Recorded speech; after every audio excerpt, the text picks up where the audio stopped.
Roma Wines presents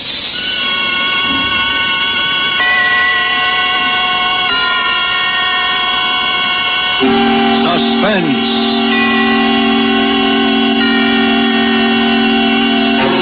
Tonight, A Thing of Beauty, starring June Dupree.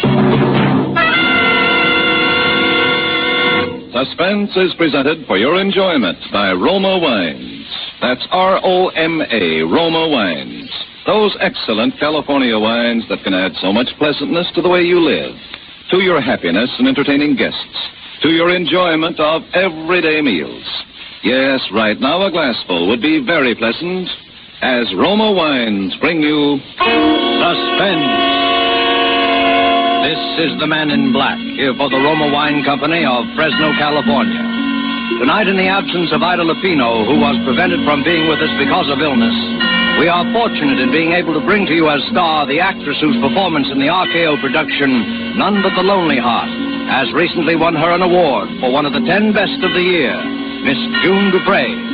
Miss Dupree appears tonight in a drama of crime and passion and punishment, as unfolded in a narrative of a celebrated actress of yesteryear. And so with A Thing of Beauty, and with the performance of June Dupree as Madeline Tremaine, we again hope to keep you in suspense.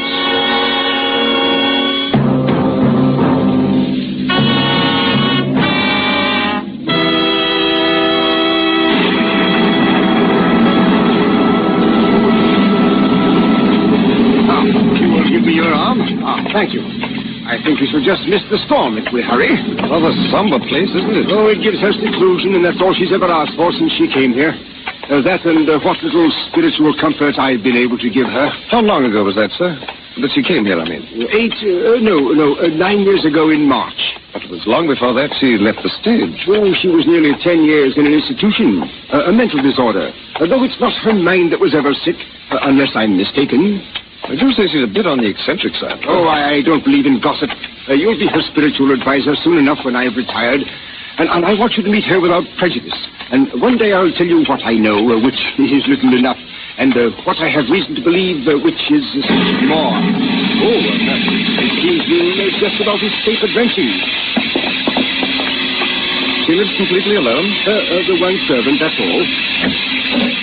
Oh, Father Benson. Oh, Suzette, this is my new curate, the Reverend Mr. Sedley. We are here to see Miss Tremaine. Well, does she know you're not alone? My good Suzette, I haven't any idea. But she might let us in out of the rain while you so inform her, she will. But very well, come in. If you will wait in the study, I will ask if Mademoiselle is able to see you. What in the world got into the woman? She knows Miss Tremaine's been seeing me every fortnight at the same time for 9 years. There's a picture here. Isn't it her? Probably. My word, she was a beauty.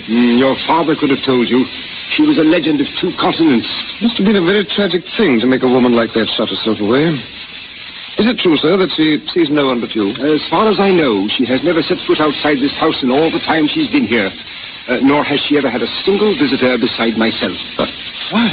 I think because she hopes that somehow, someday, a man of God will help her to find peace. And she doesn't care to face the world until she's found it. Mademoiselle will see you now, Father, in her parlor across the hall. Oh, thank you. Well, Father Benson, come in. Come in. I do hope you don't mind my receiving you in the dark.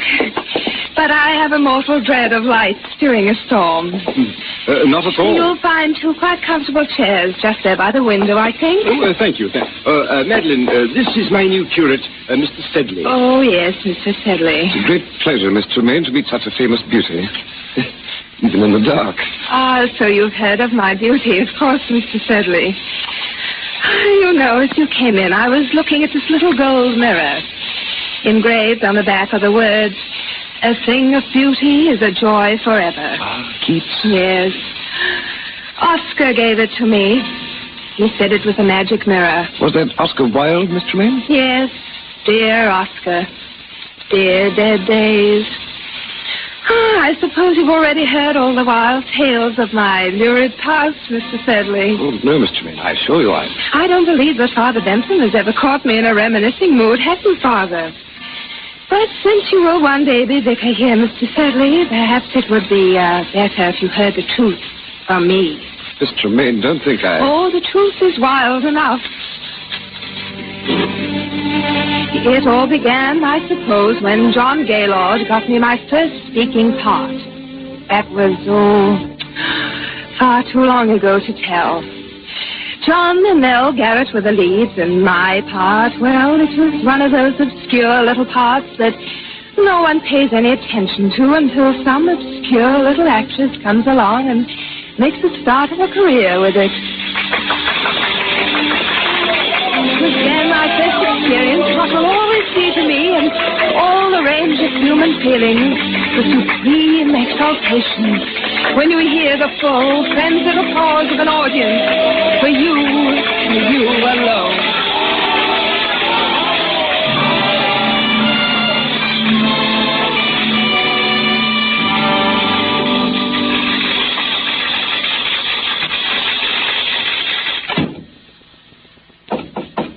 Yes? It's me. Oh, come in, John. Madam, you're marvelous. Simply marvelous. Oh, thank you, John. And such a little fool. The fool? I've told you to play the part down, but it's getting worse and worse. Tonight she's absolutely furious. She's going to make trouble for you, Madam. Oh, trouble? What kind of trouble? You don't know Nellie Garrett. But I know my audience, don't I? Oh, Madeline, you're so young and foolish and so beautiful. Why, thank you, John. So terribly beautiful. Oh, John, now you're leading up to it again, aren't you? Madeline, this play isn't going to last forever. Even you can't keep it alive much longer.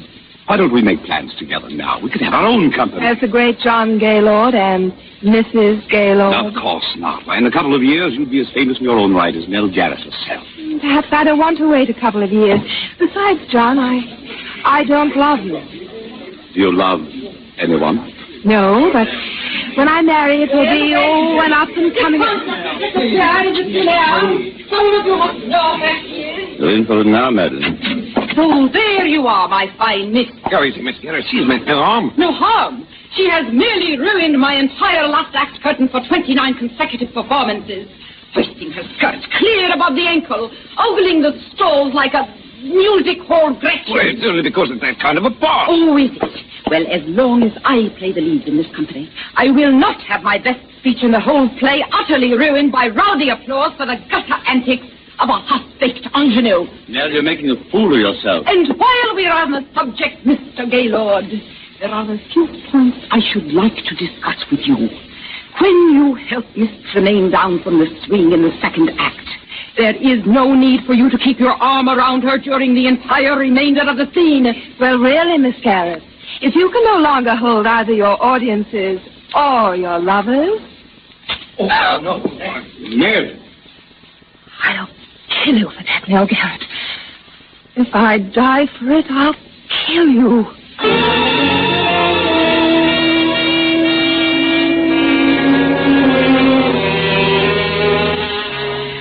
I left the theater and walked aimlessly out into the night, my eyes blinded with the tears.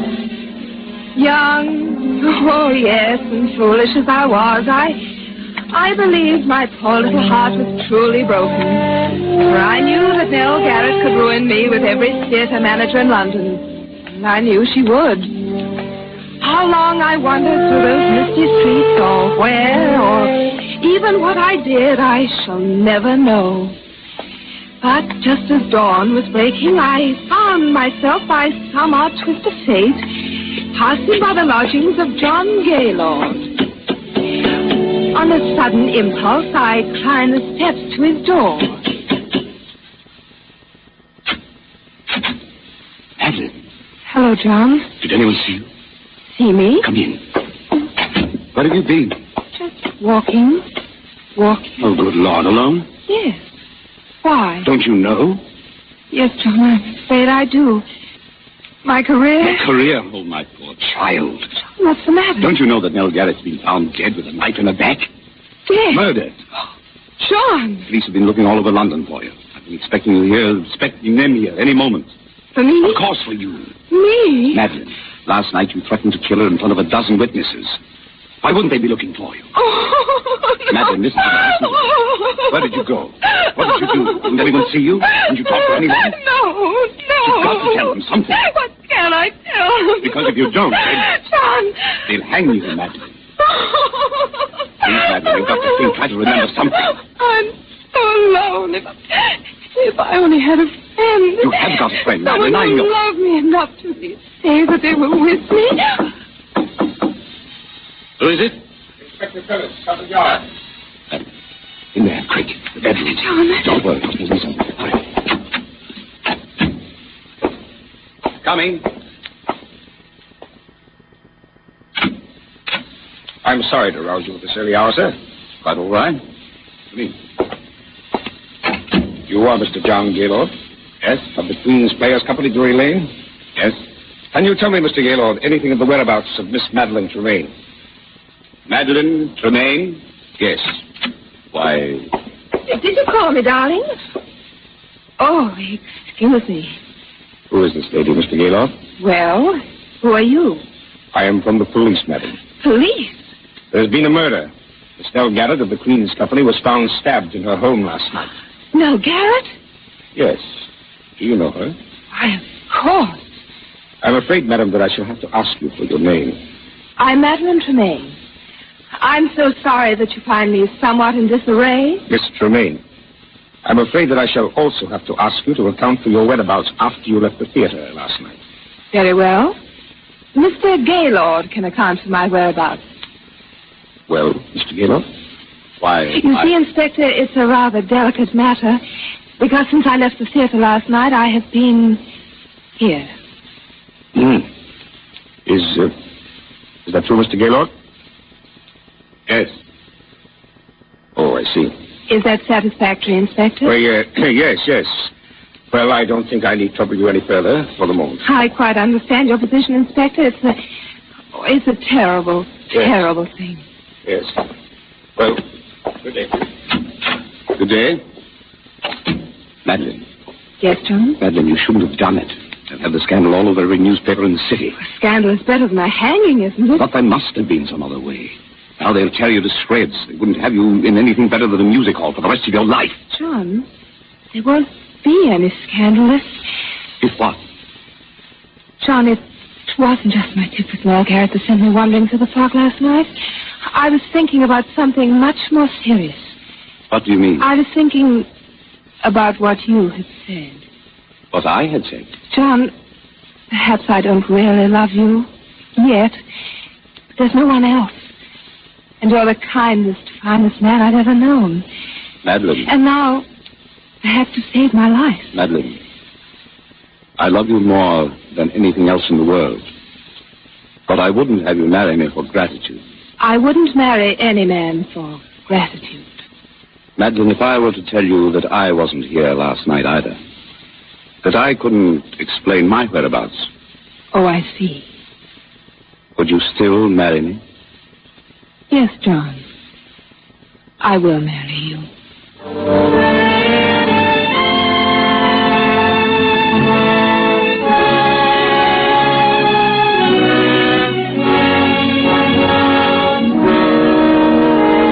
Tonight for Suspense, Roma Wines are bringing you as star Miss June Dupre, whom you have heard in the first act of A Thing of Beauty, a radio play by Robert L. Richards from a story by Elizabeth Heaston.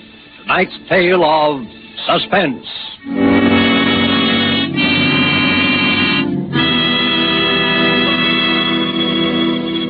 This is Truman Bradley for Roma Wines, and I should like to tell you about a most interesting woman who extracts all the simple pleasure and happiness possible from living. She is Elsa Maxwell, international authority on hospitality. She offers you some friendly counsel. I'm always telling people to take it easy, as they say, to be moderate and natural and at ease. And so, obviously, I suggest the enjoyment of a glass of Roma California port after dinner or during the evening. It's also very smart to serve when friends drop in, because this is one of the most glorious of all wines, richly fruity in flavor, with wonderful deep red color, utterly delicious. This is simple enjoyment, easy and restful enjoyment, moderate pleasure that helps you feel calmly at ease and so happier. Don't bother about special glasses. Just use whatever glasses are convenient. and enjoy your wine. You really should act on Miss Maxwell's suggestion. Roma Port, as all Roma wines, is the best that California's magnificent sun-ripened grapes can provide. In glorious flavor, color, and aroma, is unvaryingly good, always enjoyable, protected for you by the ancient skill of the noted Roma wineries, located in the choicest vineyard areas of California. Yet, all this delight costs you only pennies a glass. Remember, more Americans enjoy Roma than any other wines. Roma, R-O-M-A, Roma wines. And now it is with pleasure that we bring back to our soundstage Miss June Dupre as Madeleine Tremaine, who resumes the recital of her brilliant and stormy career. It is a tale told to two clergymen in a darkened room. A tale well calculated to keep them and you in suspense.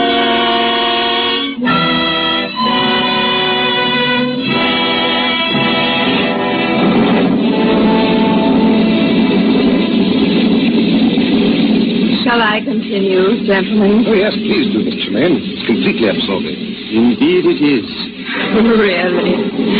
I hope you don't mind the lights turned off. The storm. I suppose perhaps I'm a sort of elemental creature, but I always love to sit here and have it dark when it's stormy outside. Not at all. Well, then, our marriage was a very happy one. Perhaps not entirely in the high tradition of grand passion, but a thoroughly comfortable, civilized relationship until something happened which is so often a tragic feature of wedded life between two stage personalities. For the first 2 seasons, John and I always played together. And then managers began to ask for me, alone. What could I do? I was young and just reaching the peak of my career. John was past his prime in popularity. And so at last he no longer even tried to have a career, but lived along on false hopes and idle dreams and tiresome reminiscences. And took up little hobbies to pass the time away and grew a little stout. It was very difficult for both of us.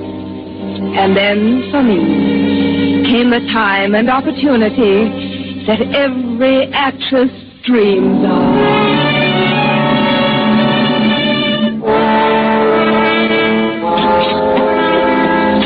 Ah, mademoiselle. Hello, Suzette. I've got the most wonderful news. The most wonderful, wonderful news. Yes, Madeline? I'll tell you about it later. Yes, John? Come in here a moment. I'll show you something. Where are you? In here. Then. Oh, good heavens. Now what? I thought I'd keep it a secret until I had my first exhibit. I couldn't wait. I've taken up etching. Etching? Yes. Look, What's that? you. What? It's only the copper plate, of course. See, the whole principle of etching is... Madeleine, look out! What's the matter? You must not throw that vat of nitric acid. A drop of that on your beautiful white skin. It would burn a hole right through you. Well, must you have that sort of thing around? Of course, that's the whole thing. See, your sketch simply scrapes the wax off the copper plate. Then you drop it in the acid and... Well, that's very interesting. Yes. Well, what happened in town? Anything? Anything.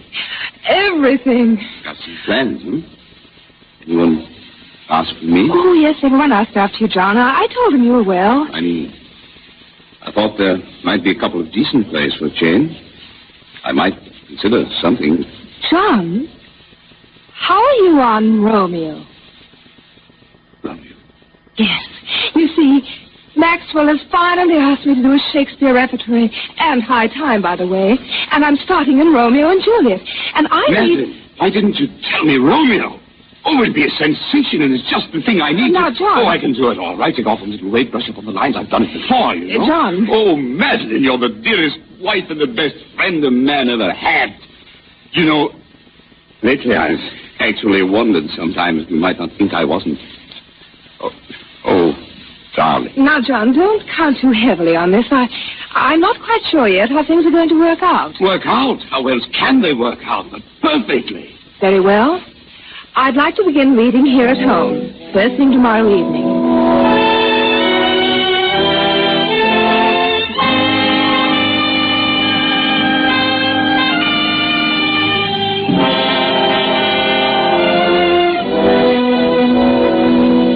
Now, shall we take it again from, yet I should kill thee with much cherishing.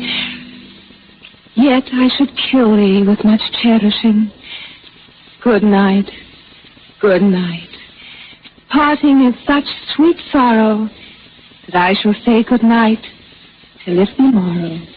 Sleep dwell upon thine eyes, peace in thy breast. John, you see, on those last lines, you should already be moving off stage. You don't want to make too much of them. After all, the scene really ends when Juliet leaves the balcony. But you can't just throw them away, Madeline. Those are famous lines. But, John, we mustn't think so much in terms of lines as of performance. Excuse me, mademoiselle. Yes, yes. Mr. Alexander Duncan is here. Oh, yes. Show him in. Yes, mademoiselle. Alec Duncan. What's that young hand coming around for? Well, John, I've been meaning to tell you... Hello, Madeline. Hello, Alec. You know my husband? Why, yes. How do you do, Mr. Tremaine? The name is Gaylord. Oh, yes, of course, Mr. Gaylord. Well, say, aren't I the luckiest fellow in the world? Are you? John. To be playing Romeo opposite Madeline Tremaine? Why, Madeline, when I got your cable, I could hardly believe it. I jumped on the boat without even packing... Is something wrong? John, I've been trying to tell you, but I didn't want to hurt your feelings. Well, if I've interrupted anything... It's all right, Alec. John, please don't make a scene. I had to have someone to rehearse with until Alec got here, and I knew you wouldn't be the slightest help to me if you thought... Oh, John, why must you make an issue of it? Madeline, I've always known you were a thoughtless, selfish woman. But I never would have believed that you could do anything quite so vile. You speak to me that way. You didn't really think that a man with a 40-inch waistline and a double chin could ever play Romeo, did you? Why, you... Oh, I say... Get out of here. Get out of here. Get out! Get out! Get out! I'll get out. You'd better leave, Alec. Oh, yes. I'll go and apologize. John, I want to talk. Be careful of that acid, Madeline. Acid? Oh, John, I'm terribly sorry for what I said. It was beastly of me. Oh, it's quite all right. Oh, John, I knew you'd see it that way when you came to sing. Because, you see, I am going to play Romeo. Oh, John, must we go through it all Madeline, again? I've forgiven, I've forgotten. A lot of things since we've been married. I've pushed you out in front, I've given you the spotlight, and watched your regard for me become somewhat less than that of the servant, if somewhat more than for your dog. John! But this, if only for my self-respect, I will not allow. To dangle before my eyes the things that I've wanted most in all the world, except your beauty that I gave it up for. The thing I've been wanting so much I didn't dare admit it to myself. And then to have you snatch it away from me. No, Madeline. Waistlines and double chins can be concealed. But a mean spirit, never. This one thing you can do for me, and you will. John, you're being a fool. You see, I've always known that you married me to save your career, and to keep my mouth shut. But there's one thing you haven't known. Where I was the night Nell Garrett was murdered. Where were you? I was at Nell Garrett's home. Well, that explains quite a number of things, doesn't it, John? Madeline, where did you get that gun? I always thought that someday I might need one.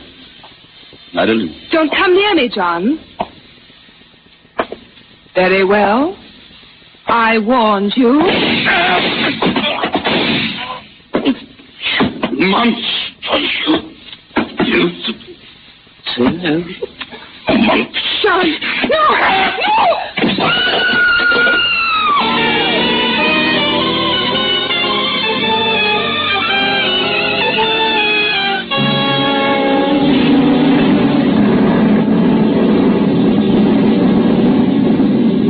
You see, as he sank to the floor, he hurled a bowl of acid at my face. It was a frightful thing. Of course, it was self-defense. I was never even brought to trial. particularly when I told that it was he who had killed poor Nell Garrett. But I suffered a complete nervous collapse, and I suppose I've never really recovered. And yet Providence always seems kind enough to leave something to be thankful for, even in the worst of tragedies, because not a single drop of acid ever touched me. I suppose if it had, I should be horribly disfigured to this day. Have I bored you, Mr. Sedley? No. Oh, no, Miss Tremaine. Well, Madeline, the storm is almost over. I think we'd best push on. Must you? Well, but excuse me for just a moment. Of course. My word. Poor woman. Yes. Say, look here. What? This mirror. It's not a mirror at all. It has a picture pasted in it. The photograph that's in the study. Poor Madeline.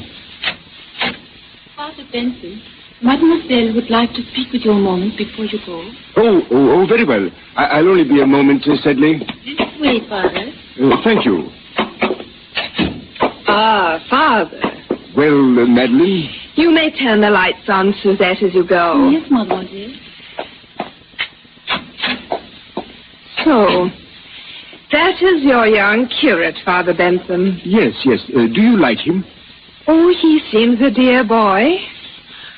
But what, Madeline? I am afraid I can't see him again. Madeline, why? Because I don't want to hurt his feelings, and it would not be the same. You have been my only true friend in all these years. And when you are gone, I would rather be alone again. I'm sorry, sir, but Mrs. Stokes is outside. Her little girl is dying, and when she heard you were here, she... Oh, go away. Madeline. Go away, both of you. Go away, go away. Go away. Come, sir. Go away. Good Lord. Poor Madeline. It was too much for her. Yes. She killed them both, of course, the woman and her husband. I think I always must have known it. All these years, she's lived a lie. Yes, but that's not the lie that's hurt her. It was the acid. Acid? Didn't you see her face, sir? You forget, my boy, that I am blind. She has no face.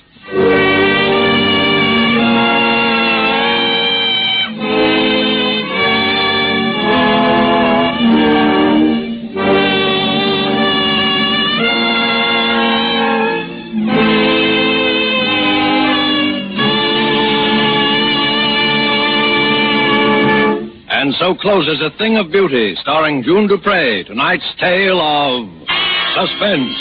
Suspense is produced, edited, and directed by William Spear. Probably no woman alive has been hostess to so many famous and distinguished people as Miss Elsa Maxwell. This is what she says about Roma wine. When you entertain friends, you do everything you can think of to add to their enjoyment.